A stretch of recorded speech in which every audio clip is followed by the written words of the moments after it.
धीरे धीरे कमिबारे लागिछि महानदी रे बन्या पानी आउ बन्या पानी छाड़िबा परे दुर्दशा भोगुछंती चाषी। ए जो मो पछपटे चित्र देखुछंती ये होउछि संपूर्ण भाव में पनीपरिया फसल आउ आम जो ठिया ये होउछि धान फसल। एठिकार लोक मैंने प्रायतः पनीपरिया एवं धान फसल कर निजर जीवन जीविका निर्वाह करिथान। किंतु ये जो बन्या पानी आसीबा परे एबे सेमानकर जीवन जीविका सब उजुड़ी जाइछि। आर्थिक क्षतिर सम्मुखीन होइछंती चाषी।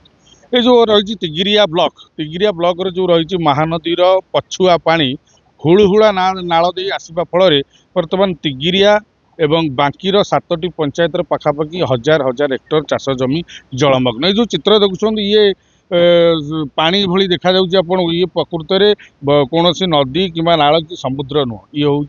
महानदीर बन्या पानी आ जो ता तले रही ये सब हूँ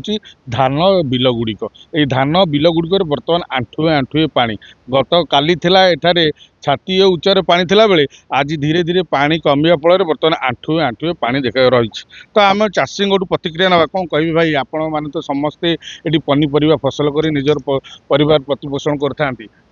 स्थिति केमती देखुं स्थिति बर्तमान संसार सबुआक उजुड़ी गला कह धान गला पनीपरिया गला सब बर्तमान चलीगला लोक हताश हो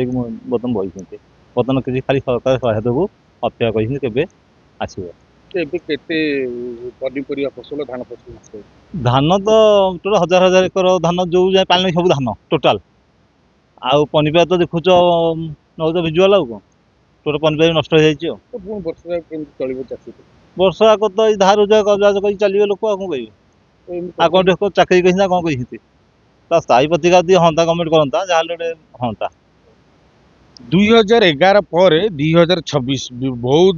वर्षर व्यवधान पर महानदी बन्या आसी। तो आपण मैंने प्रत्येक वर्ष 2011 पूर्वर ये करुले ये चलित वर्ष बन्या आसी कौन क्षयक्षति आज्ञा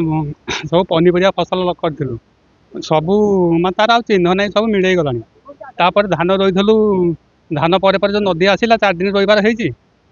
बुड़िकी रही काली टिके कमी फेर आहरी पानी आस सी बुड़िकी छाड़बार ना फिर संपूर्ण भाव नष्ट आमि कौन चलू किसी सहायता जब सरकार दे आ उपकृत हाँ।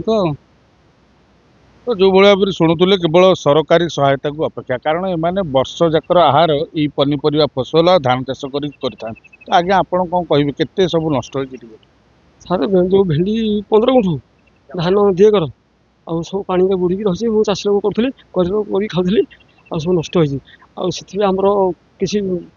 सरकार तरफ साहय देवे। तो समस्त मन गोटे कथा सरकारी सहायता देवा कारण एमाने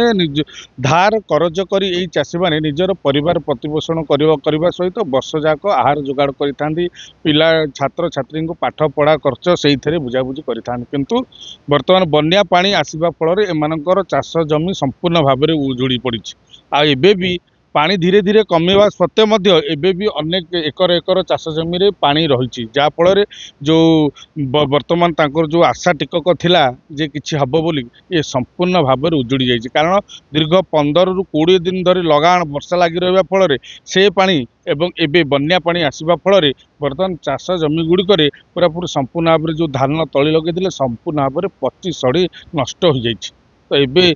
जो धार करज करी चाषी चाष करितला किभଳି भाव सुझिब ताकू नहीं एबे चिंतारे। तिगिरियारू संतोष बारिक नंदी लाइव।